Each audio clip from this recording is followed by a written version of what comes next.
holding on the second page of the Mimer. We are in the second paragraph. We were speaking about two levels of Gili Oir. There's because of the Gili Oir by Kriyas Yamsov, there was Teful and ופחד. That type of Gili Oir was one time Zeh, it said Zeh Keli Vanveyu. It was a lower level, it was a level that was temporary. Then there's a higher level of that what's going to be when Mashiach comes, that Teful and ופחד also is spoken about in future tense, indicating that the fear and awe of Hashem will fall upon them in Mashiach's times, and that's going to be a higher level, and that's why it's also hinted by twice the word Zeh. It says, Hine Elokeinu Zeh, Zeh Hashem Kivinu Loi. So the twice, and it says Zeh is showing on a greater revelation, and the same revelation that's in a higher level is also when Mashiach comes. And we also, that the Neshama also has a higher revelation, and therefore it impacts the rest of the world. And we asked, if so, what's the necessity for a body when Mashiach comes as well? So now we're going to go on to a different topic and bring it back from that topic back to what we are going to speak about. To be able to understand all this, again, the second page, second paragraph. We need a preface, what he explains in the Maimer, which is Hemshech v'Hechrim Tafresh Lamed Aleph, in the Maimer from the Rebbe Marash of the series of Mamorim from the year Tafresh Lamed Aleph, known by the beginning title called V'Hechrim, and it's a Maimer on the section on the Maimer on Parshas Achri Mois Kedoshim. The Chol Bechinas Hishtalshalos, that every level of the chain descent of Hashem coming down here, it's only possible through three levels. Really, these are two that are divided into four. What's the two? Yesh v'ayin. That's everything has to go through a process of yesh and then an ayin. Uba yesh te madreges, and in the yesh there's two levels. There's yesh hamiti v'yesh hanivro. There is the true yesh and there's the created yesh. So that's already the three. The yesh hamiti, the true yesh. There's the ayin in between and the created yesh. The gam ha'ayin nechlak l'shtayim, also the ayin that's in between the created yesh and the true yesh, meaning Hashem, is divided into two. Ayin shel yesh hamiti v'ayin shel yesh hanivra. There's the ayin of the true yesh of the creator, and there's the ayin of the created being. The first is an ayin because it has no significance in comparison to Hashem. That's why it's called ayin, like light. Sunlight has no significance in comparison to the sun, especially the way it's part of the sun. And then there's the ayin of the yesh hanivra. It's called ayin because the created yesh does not perceive it, does not comprehend it. And the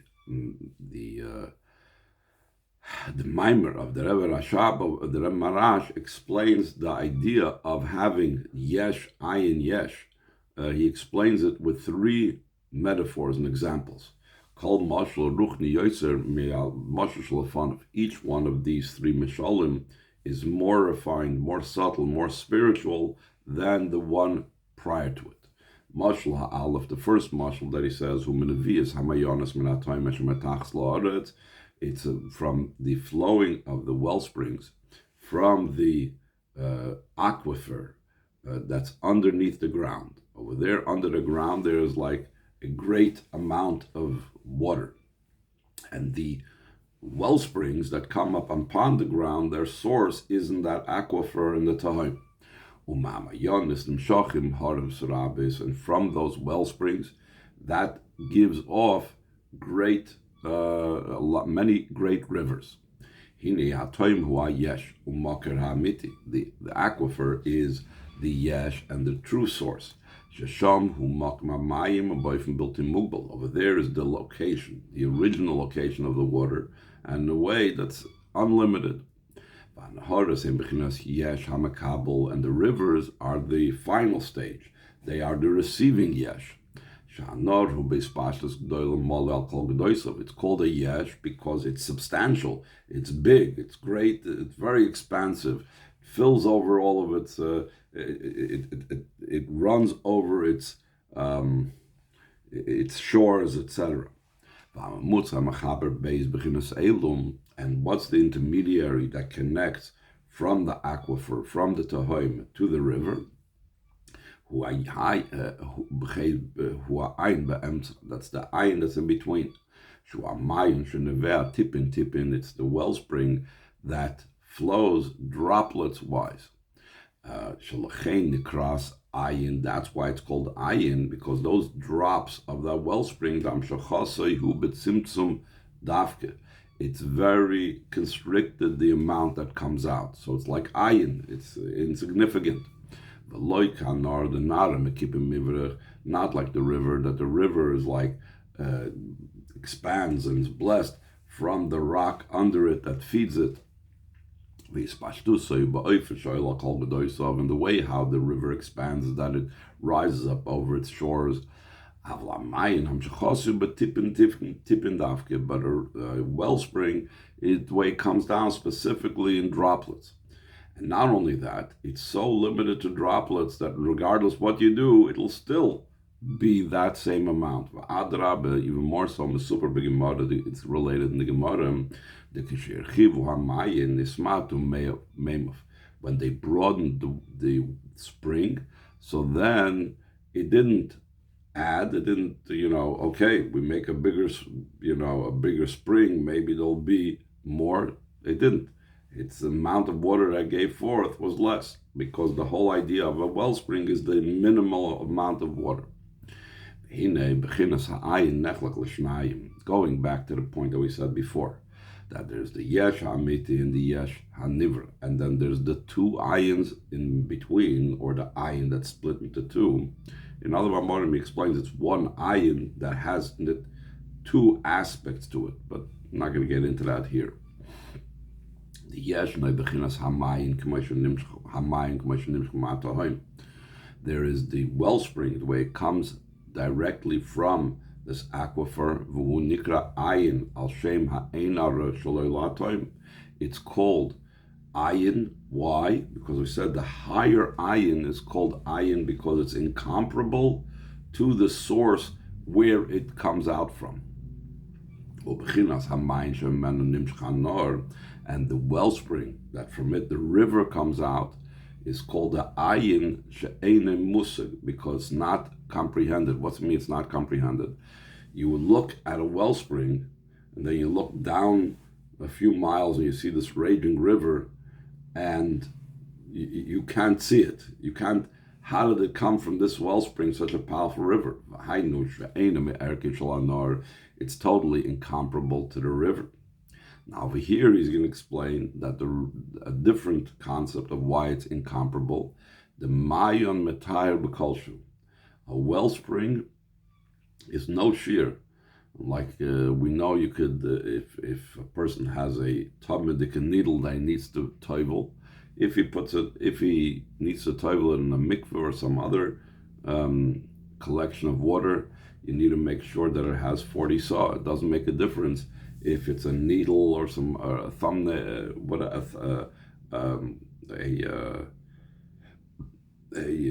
thumb protector. I forgot what it's called. It doesn't make a difference. The tiniest type of keli is something that needs 40 saw of a mikveh. But a mayon is metayr b'kolshu, so it's incomparably higher than the river. That's why it's called ayin in comparison to the river. Like from the river's perspective, it doesn't comprehend the ayin of the mayon.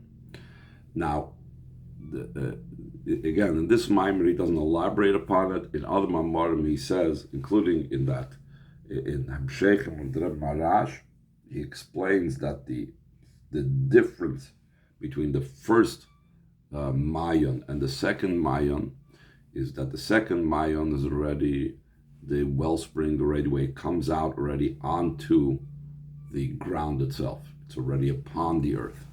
The first Mayon, that is the way it's underneath the ground, the way it's under the earth. In other words, that the aquifer gives the water to the wellspring via like these veins and underground tributaries. And those veins of water underground are considered an ayin in comparison to the Tahaim. So that's one mashal of yesh, ayin, and yesh, and the ayin being split into two, that the mimer brings. Now he's going to go into another mashal. Yesh oid mashal ruchni, or 2 lines on the bottom. There's an even more spiritual metaphor for this. That's the idea of growing things. It's from the power of growth that's in the earth. It sprouts forth trees and grasses, etc. There's a power vested within the earth that the other Mamorim brings down. That's the Maimer Tachyor Desha, that's in the statement, the utterance of Hashem, of the Solam HaMoros, that sits in the ground, and that is the one that is the power of growth that's in the earth. In general, the power of growth, Hu koyach klali, top of the next page, 466, l'chol minei tzmicha, for all types of growing things grow forth from that power of tzmicha. So it's a very general energy that's the source of all vegetation. V'hu b'chinas yesh ha'amiti, that in comparison to everything that comes further, including the actual things that grew, that is the true yesh. That's the power behind it all. Now let's go to the other extreme. What is the yesh? That's the makabel. The guf hatzmicha, the very thing that grows itself. The very growth itself. That means the fruits that grow. That is a limited yesh. That's a yesh that is a receiving yesh.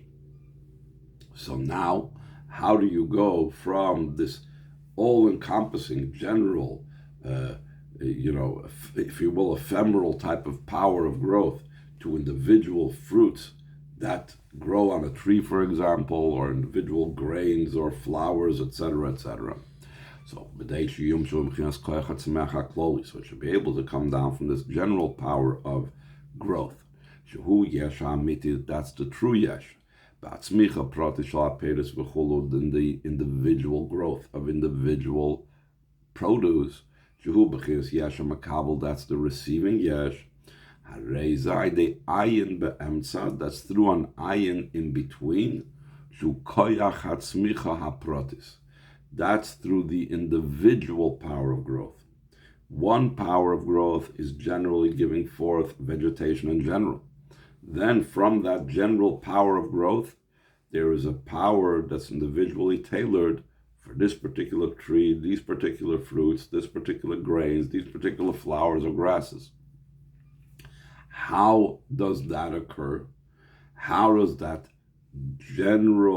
it break off, if you will, from that general power of growth to be a specific power of growth? So he says that why the halos man, through an elevation of mayim nukvim, of the feminine waters. In other words, you need to trigger it from the receiver's end. On the receiver's end, it needs to trigger to bring about that this should come out of the general power of tzmicha to this individual type of form. What is that? Specifically, the planting of the seed, shenirkav agarin, that the seed spoils and rots away on the ground, like it's explained in the Torah on Parsh Bahar. So that particular seed, let's say a seed of an apple tree, that extracts and awakens and draws out from the general power of growth the specific growth necessary, or the specific power necessary to grow apples. When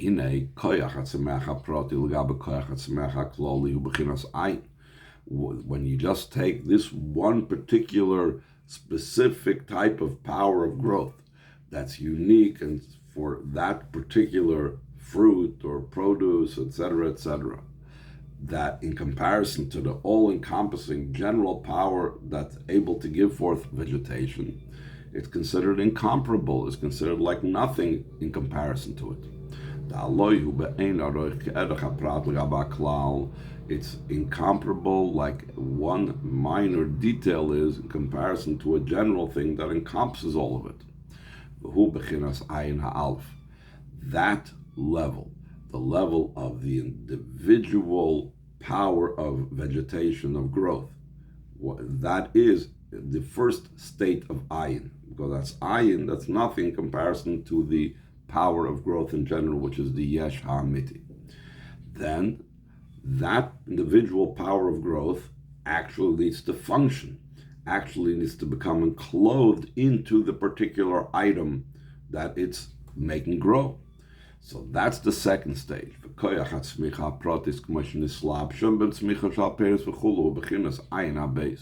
The individual power of growth, the way it's already enclosed in and embedded in the growth of the fruits, is the second state of ayin. It's in a way that it's drawn down. V'nikra ayin, it's called ayin al shem she'ein musig, because it's not grasped, meaning it's something that the, if you will, the fruit, and we are not aware, or it's not something that's seen and visible, that power of growth that's enclosed in it. Second paragraph on the page, and the third metaphor, the third example, that's even more spiritual to indicate this idea of yesh, ayin, yesh, with the two levels in the ayin. Of the life force and vitality of a soul of a person. The yechid of the soul is beyond all the other powers of the soul. That's the yesh, that is the source and gives everything over. And that intermediary that joins them, that's the level of ayin, it's the life force and vitality, and already the individual soul powers. In other words, everything beyond, or the next step lower than the yechidah. And it's divided into two. If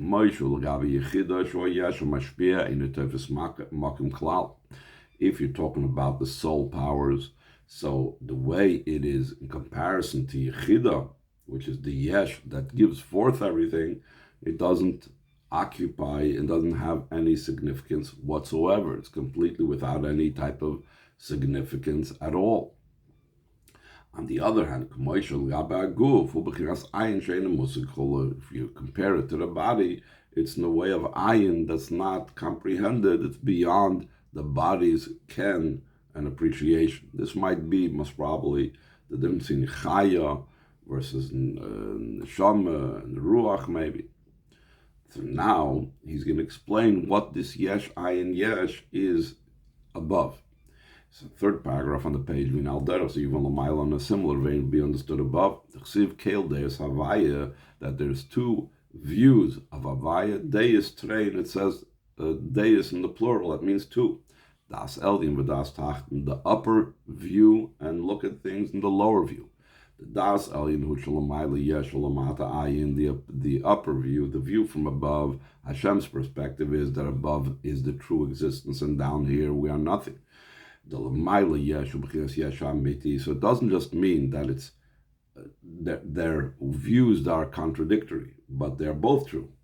That is, when we say that above is a yesh, that's talking about the true yesh. When we say down here is nothing, we're not talking about our nothingness. We're talking about the first level after the yesh ha'amiti of Hashem, the first revelation of godliness. It's the ayin of the yesh ha'amiti. It's completely nullified and considered as if nothing in comparison to the true yesh. Das tachten hu, in the lower level of das, the lower perspective, shalamati yesh shalamayla ayin, that down here below is the yesh, and above the yesh is the ayin. We said before that the ayin is divided into two. the ayin of the yesh down here is not the same ayin of the yesh that is the true yesh. El shua ayin shal yesh hanivra, it's the ayin of the created yesh. Umasha nikra ayin, why is it called ayin? Ein ze she'ein mitzias k'may ba'ayin sheyesh amiti. It's not called ayin because it has no existence, no significance. Just the opposite. It's this ayin, the lower ayin, is what brings it into existence. You can't say it's insignificant. But it's called ayin because from our perspective, it's something that's not comprehended. Getting back to the topic at the beginning, this is the difference between the time of Kriyas Yamsov. They said, this is our Hashem, and I shall glorify him. But they only said Zeh once. The revelation of godliness was only of one level. The time of Mashiach, it says it says over there twice the word Zeh in that pasuk.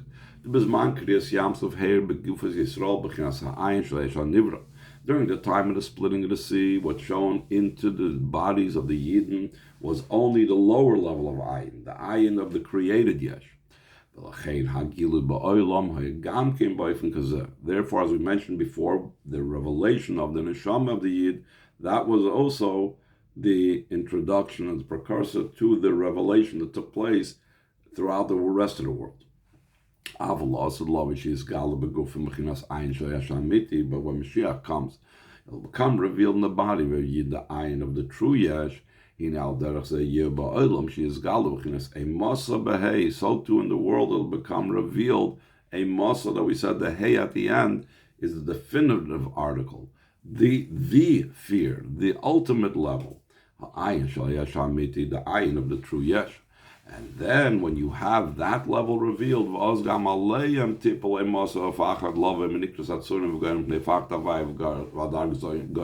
then it'll also be that upon the nations will fall this fear and trembling fear, and they will hide out in the cracks of the rocks because of the fear of Hashem and His glory of His majesty. That will result that all the nations will flow and go towards Him. This is said about King Mashiach. Because this great powerful revelation that will shine upon Mashiach,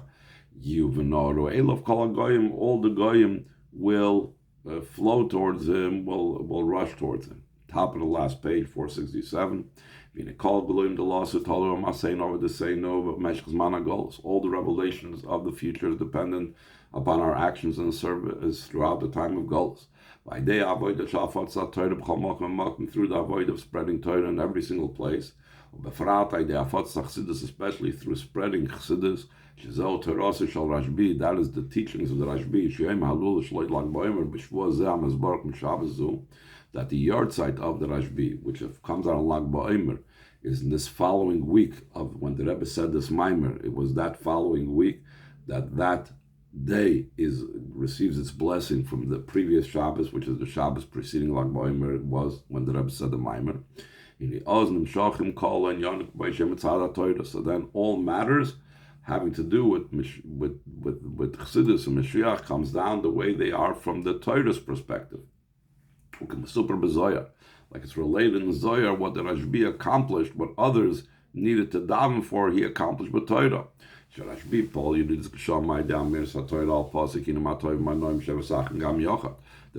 affected that rain came down through just saying the Torah on the pasuk. Behold, how good and how pleasant it's when brothers sit together. It actually came down in the physical sense, in the simple sense, in the literal sense, down here below. Like it says in the pasuk,